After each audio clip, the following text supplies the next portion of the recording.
Gary Smith was an unusual man.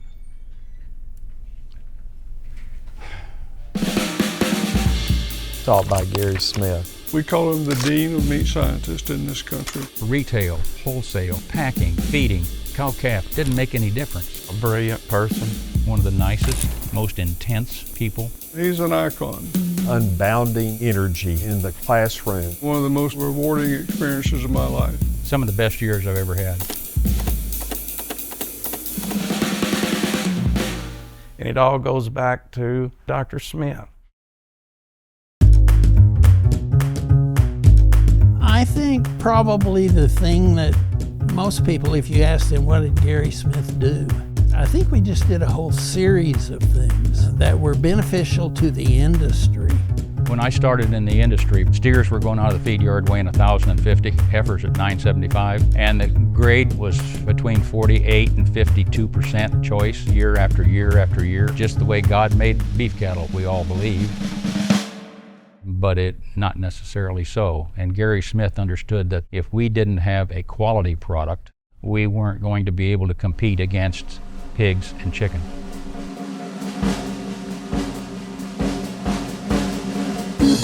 We tried to work on value-based marketing ideas. Is there a way to measure that this animal or this carcass or this piece of meat's worth more than another? If so, how do we figure out a track to get it back to the people who made the right decisions in order for it to have occurred? The countless hours that we spent in the cooler on the USDA studies all over the country, going to the plants to collect the data. We developed the marbling photographs that are still used today. And we lugged probably 50 to 100 ribs all across that plant. Being able to do research to look at the importance of marbling. When a lot of people back at that time were skeptical, it was always more like, oh, that's not important, it doesn't account for a lot of the variation. He let data support what he had to say. It had to do with genetics, it had to do with feeding, it had to do with management techniques in the feed yard, management techniques in the packing house, instrument grading, all of the things that we pushed, that we worked on, all came together and gave us a quality product, and Gary Smith understood that. There are several things that determine quality in beef: marbling, age of the animal, color, and texture. He didn't do one big quality study, he did a dozen studies that impacted quality and drove it.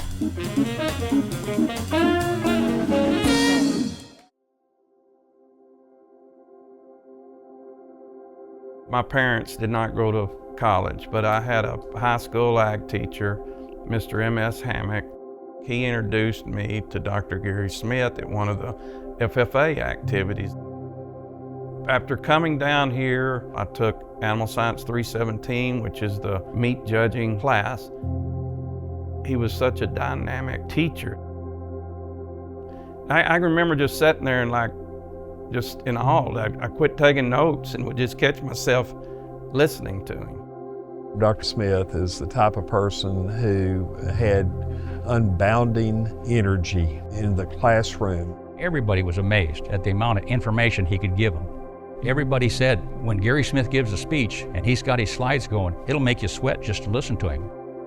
I've never seen anybody that could command presence like that. It may be a meeting of 20 people, it could be 1,000 people, and everybody felt connected.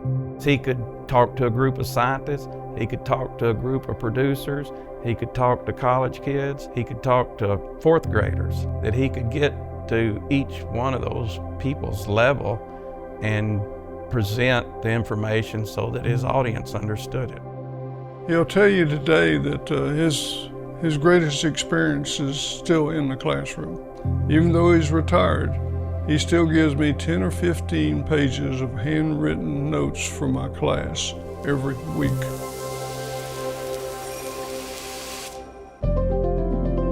He had a work ethic that was off scale. I don't know how often he slept at night, but it wasn't much. He went through every publication he could lay his hands on to see if there was anything in them that might affect somebody in this building. Not only did Dr. Smith have a huge impact here at Texas A&M, but he also had a huge impact at Colorado State University.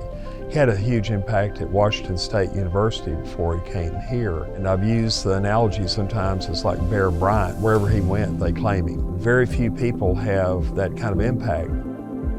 If you watched any part of March Madness, the teams that did the best, the players would come up and say, we played this way because we love each other and we love our coach and he loves us. And I think that's what a great teacher is.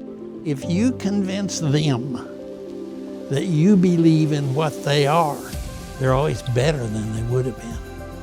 I went to a meeting one time and I walked in and sat down in the back of the room and they had 3 speakers and all 3 speakers had been former graduate students of mine. And say to yourself, once upon a time, I had the opportunity to work with that person. I just so much appreciate the opportunity to now watch them succeed.